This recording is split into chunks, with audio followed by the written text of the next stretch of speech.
There are as many unexplainable pictures floating around on the internet as there are on my portable hard drive, so let's hope nobody ever figures out my password for that. But the fact is, most so-called mysterious photographs are easily attributed to double exposure, misinterpretation, pareidolia, which is the human propensity to see human faces and everything, and then of course there's Photoshop sometimes. But what about those images we just can't explain completely? Have you heard of the Montauk Monster? How about the amazing object found at the bottom of the Baltic Sea? And what caused these strange markings to appear on a prospector's chest? Shall we find out? No, we can't find out. I just told you they're unexplainable. It's like you're not even listening. Because if you were, you know you're about to see the 5 most mysterious pictures that can't be explained by Nathan on Strange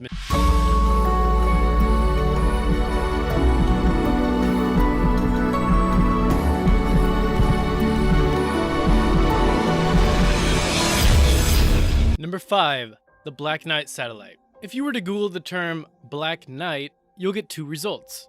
One of the worst movies Martin Lawrence has ever made. Yes, it's even worse than Big Mama's House. And this, the Black Knight Satellite. This photo was taken by the International Space Station in 1998, and so far nobody can say with certainty exactly what it is. Some think that it is merely a broken part of the space station itself. However, many believe this object could be related to the Black Knight Satellite mystery, a mystery which has remained unsolved for over 100 years.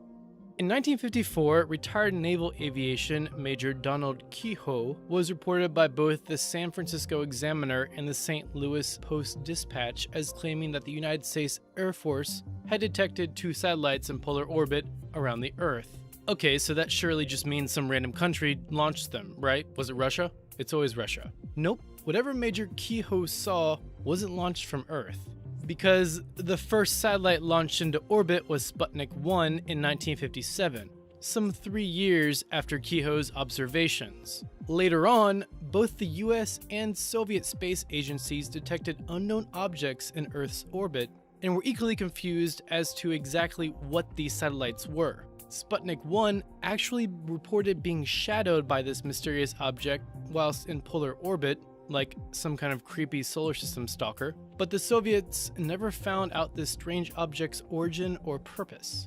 Okay, so at this point you're probably thinking, hey Nathan, I thought you said this mystery was 100 years old. Your math sucks. Well, guess what, random internet comment jerk? No, it doesn't, because this mystery satellite isn't just floating around doing nothing like some thermospheric Kardashian. No, this satellite is actually sending out signals today, and they were detected as early as 1899. That's pretty weird. So Nikola Tesla was the man who first stumbled upon the strange radio signals coming from the Black Knight when he picked them up using high voltage radio equipment. He called them long delayed echoes. And whilst he couldn't pinpoint exactly where they came from, he theorized they originated somewhere in outer space, and he was right. Many other observers and astronomers have since picked up on the radio signals emanating from the Black Knight, and in 1960, the Grumman Aircraft Corporation tried to find out more by tracking the object and studying the radio waves in detail. Whatever they discovered must have been pretty hot, because to this day the details of what they found in those signals have never been released. One person who did release information about his investigation into the Black Knight was Scottish author Duncan Lunan, who in 1973 claimed that the signals formed a star chart of the Epsilon Boots star system, and that the satellite had been operating for 13,000 years. Duncan later retracted his comments and claimed he was mistaken, and since then all we've got to go on are a mishmash of myths and speculation. So it seems that until someone either captures this thing, visits on a spacecraft, or builds a huge-ass ladder, we'll remain in the dark as to what the Black Knight satellite is and what it's been doing for the last century. Number 4. The Montauk Monster. On the 13th of July 2008, 26-year-old Jenna Hewitt and her 3 friends were chilling out on Ditch Plains Beach on the south shore of Long Island when they stumbled upon a creature so gross and so deformed they had no idea what the heck it could be. But anyway, after they said hi to your mom, they then found this ugly SOB just lying around in the sand. This is what has now become to be known as the Montauk Monster, and even animal experts are baffled as to what this creature is and where it came from. At first, some speculated that it could have been a diseased canine of some description, but this thing has a beak. I've never met a dog that had a beak before. except maybe this one. Others suggested that this creature might be a sheep, which don't have sharp teeth, a raccoon, which don't have such long legs, or a sea turtle that had lost its shell, even though sea turtles don't have fur or teeth. Everyone kind of knew the experts were just guessing when one of their suggestions was, hey, I think it's just a hobo turtle who's behind on the rent. That was almost funny. So if the experts are stumped, then there's only one person left who's qualified to judge what the hell this thing is. And that person is I, Nathan, the wandering wizard of the weird and wonderful. Maybe this creature is a scientific experiment gone horribly wrong. Could it be a previously undiscovered aquatic species from the very depths of the ocean? Is it a real-life Pokemon? Oh golly, I hope so. I gotta catch them all. Pokemon! Or perhaps this is just the result of a toxic waste spill causing several genetic mutations. If it's the last one, then where are all those three-eyed fish The Simpsons promised? Wow, I hate that show. Sadly, we may never know exactly what this creature is because the animal's corpse is no longer around to inspect. The girl who found the Montauk Monster, Jenna Hewitt, now claims, and I quote, "A guy took it and put it in the woods in his backyard. That's what you do with a stolen garden gnome or when you've hit someone's cat with your car." I actually usually just leave the cat in the road, but this is no way to treat a potentially undiscovered species. But all is not lost, because in 2011, 2012, and 2014, 3 more similar creatures washed up in New York and California. And hopefully some jerk hasn't just buried these in his yard. Number 3, the Hessdalen Lights. When strange lights appear in the sky, there can be a whole bunch of simple explanations for them. Sometimes it's a low-flying aircraft. Sometimes it's a natural phenomenon like the Aurora Borealis. And sometimes, but only sometimes, it's a pelican carrying a disco ball on its way to a birthday party. However, these events, especially the last one, are usually just a one-off, a single random occurrence that evades explanation. But the Hessdalen Lights in Norway? They sometimes appear 20 times in 1 week. This is a picture of the Hessdalen Lights. What the actual funk? In the Hessdalen Valley in central Norway, there isn't a lot going on. The valley is located in the municipality of Hotalen, which has a population density of about 1 person per 1.8 kilometers. Basically, you're more likely to find your own footprints here than anyone else's, but if you were walking through the valley anytime in the early 1980s, you'd have found a lot more than that. These strange lights have been reported since the 1930s, but in 1981, they burst into life and for 3 years were a common occurrence in the night sky every single week. Thanks to these lights, Hessdalen suddenly had a major tourist attraction on its hands, which is a shame because now I bet nobody visits their excellent snow museum, their outstanding snow sanctuary, or their magnificent Hessdalen gallery of things made from snow. Ooh. More recently, the lights have died down and are only seen around 15 times every year.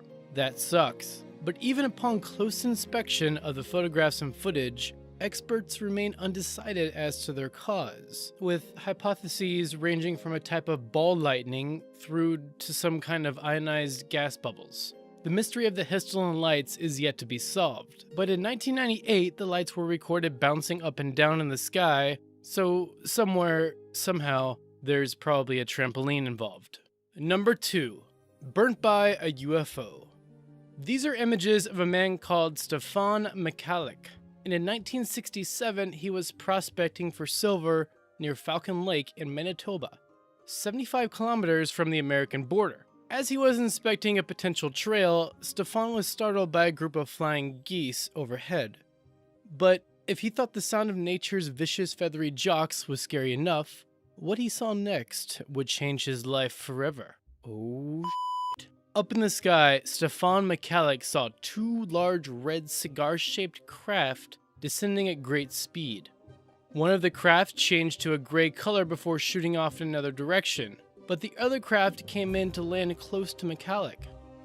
He described the vehicle as looking like hot stainless steel and with a stench of sulfur surrounding it, although that could have been Stefan Michalek peeing his pants right there. Nasty. But if you were thinking this is simply another crazy alien abduction story some drunk guy made up, then you're wrong.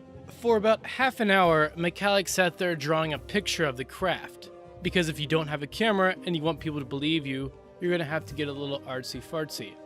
Now, McCulloch then claims he heard human voices coming from inside the craft through what looked like a door, so he tried to communicate with the people inside. But as he did, the voices fell silent. That's a little creepy. Now, most people wouldn't consider silence as an invitation to come on inside, and this is especially true if you share a house with a couple who'd like to get busy during the afternoons. I know my neighbors do. But as McCulloch couldn't see a sock hanging off the doorknob of this particular spacecraft, he decided he'd take his chances. And the results? This picture. The door of the craft slammed shut, and a rectangular grate with evenly spaced circular holes appeared. A blast of superheated air erupted from the grate, and not only burnt these markings into McCulloch's chest, they also set fire to his shirt and his hat, which he lost. Probably the saddest part of the story. The craft then launched off into the sky, and McCulloch sat there burnt and vomiting from some kind of weird sickness. So what do you guys think? Did McCulloch really encounter some kind of experimental aircraft and it burnt him? Was he making all this up to try and become famous? And where are those markings from? Did he fall asleep on a waffle iron? Maybe he wanted to play Connect 4 on his tummy. I guess we'll never know. Number 1. The Baltic Sea Anomaly. At the bottom of the northernmost part of the Baltic Sea between Sweden and Finland, you will find one of the strangest rock formations on Earth.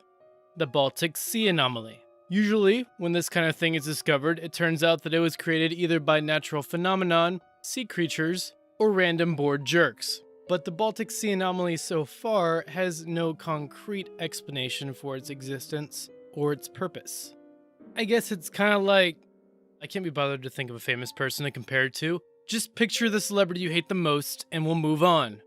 Anywho, the Baltic Sea Anomaly was discovered in 2011 by a team of Swedish treasure hunters who specialize in underwater expeditions for historic artifacts and sunken antique alcoholic beverages. Coolest job ever? I think so. If Indiana Jones was drunk and lived underwater, he'd be one of these guys. Heck, if Harrison Ford keeps crashing airplanes, maybe one day he will too. They call themselves the Ocean X Team, which is pretty cool and way better than my suggestion of the drunken seaman. And when they found this strange structure, they were actually looking for a shipwreck. But obviously, when you come across something as funky looking as this, even a sunken ship full of booze isn't going to distract you. According to the Ocean X Team, this strange object feels like rough granite and is about 3 to 4 meters thick and approximately 60 meters in diameter. It stands atop an 8-meter pillar and is around 90 meters below sea level. It also seems to be located at the end of a 300-meter runway. So what could its purpose possibly be? Some believe that it could be an old World War II anti-submarine technology or perhaps a battleship gun turret, but when samples from the object were analyzed, it was discovered that the materials it is made of don't match anything used in World War II military shipbuilding, and nor are they substances which nature can create itself. Others have speculated that this could simply be a really weird rock formation, which is always the dullest explanation of anything ever. More fun are the theories from crazy people who think this is a giant plug which opens to an undiscovered world. But if this is a giant plug, that would make the ocean a bathtub. So that means next time I go swimming in the sea, technically we're all bathing together. Sweet. Who wants to scrub my back and front? We still have no clue as to what the Baltic Sea Anomaly is, and I don't want to put any ideas in your heads at all, but you gotta admit, this thing does kind of look like the Millennium Falcon. Could it? No, it couldn't be. That's a work of fiction, right? I bet even if we discovered a corpse that looked like Chewbacca down there, some asshole scientist would still say, oh no, that's not Chewbacca. That's simply a naturally formed mineral deposit generated by marine life, which just happens to make this noise. I would make a Chewbacca noise here, but I can't make a Chewbacca noise. You're done with this video. Now what?